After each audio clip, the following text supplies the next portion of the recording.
Salam değerli müəllimlər, xoş gördük sizləri. İlk öncə dərsimizə keçməmişdən əvvəl ilk öncə məlumat verim ki, sertifikasiya müsahibə mərhələsinə hazırlıq üçün yeni bir qrupumuz açılır. Qrupumuza qoşulmaq istəyirsinizsə, ekranda gördüyünüz nömrəyə yaza bilərsiniz. Dəstək həftədə 3 dəfə keçirilir. Hər müəllimlə fərdi sual-cavab olunacaq. Pedaqoji prosesi təşkil etmə, özünü təqdim etmə, sinfin idarə edilməsi, qiymətləndirmə, meyarlar, eyni zamanda ixtisasdan da icmalları mən sizin üçün yazıb göndərəcəm. Və digər fənlərə də kursumuzun müəllimləri icmalları yazacaq və mən sizə yönləndirəcəm. Yəni icmal yazmaqda da sizə dəstək olacaq. Dəstəyimizə qoşulmaq istəyirsinizsə, bir daha deyirəm, ekranda gördüyünüz nömrəyə yaza bilərsiniz. Eyni zamanda MİQ müsahibəsinə də hazırlaşanlar bizə müraciət edə bilərsiniz. Gəldik ən mühüm yerə, özünü təqdim etmə. İstənilən sahədə müəllimlər müsahibəyə dəvət olunur vətəndaşlar. Bizim sahəmizdə də müəllimlərin işə qəbulu müsahibəsidir, sertifikasiya müsahibə mərhələsidir, nə bilim, direktorların, direktor müavinlərinin müsahibə mərhələsi olur.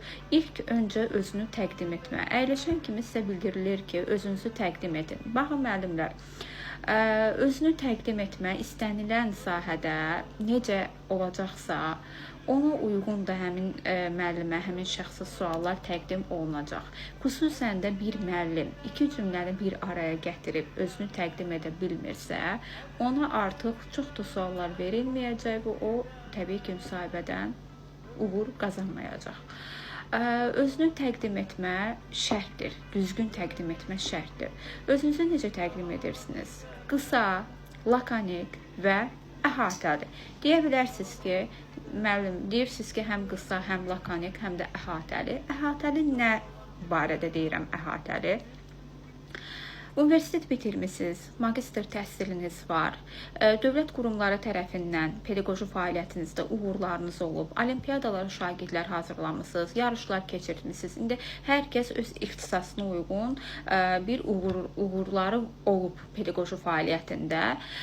Onları qısa, tarixləri olsun, nə bilim, nə adınadır, nədir, nə deyil, yəni uzun-uzadı deməyə ehtiyac yoxdur. Komissiya üzvləri, yəni yorulma, yəni belə deyək də, sıxıcı olmasınlar deyə, sıxıcı olmasın deyə, sizin sözünüzü kəsməsinlər deyə ad, soyad, ata adı, doğulduğunuz rayon, daxil olduğu hansı məktəbdə orta təhsili almısınız, həmin məktəbin adını, oranı bitirdikdən sonra universiteti bitirdikdən sonra Təhsil Nazirliyinin təyinatı ilə göndərilən müəllimlər var. Təhsil Nazirliyinin təyinatı ilə filan yerə göndərilmişəm və pedaqoji fəaliyyətimi həmin ildən başlamışam. Pedaqoji fəaliyyətimdə hansı uğurlarım olub, onları qeyd edirsiniz.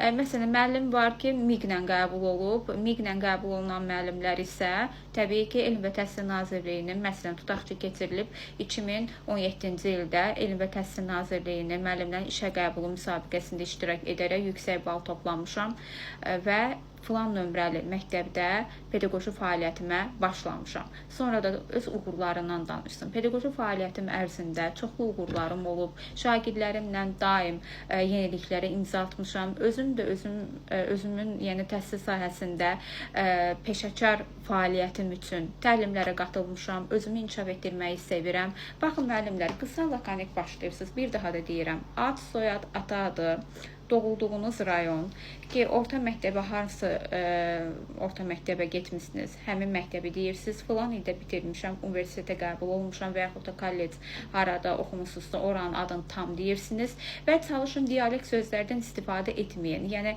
işləmişəm və yaxud da belə deyək də, bizdə adətli axı rus, ingilis, türk sözlərin öz dialektimizə əlavə etmişik. Çalışın bu sözlərdən istifadə etməyin. İnşallah, maşallah bu sözləri də deməyin.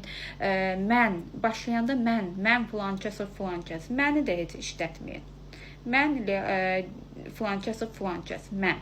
Yəni, biraz şablon çıxır. Məni də mən sözündə işlətməyin.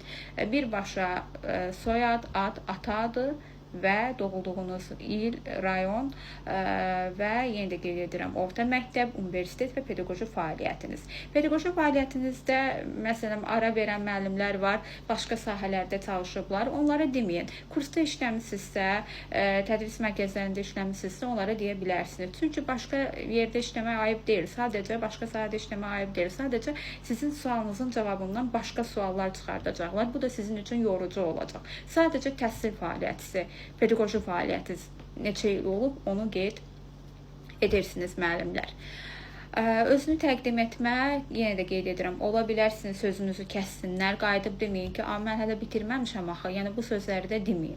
Çalışın elmi dildə, ədəbi dildə bir müəllim kimi özünüzü təqdim edib və digər sualların da komissiya üzvlərinin cavablayıb uğurlu nəticə əldə edəsiniz.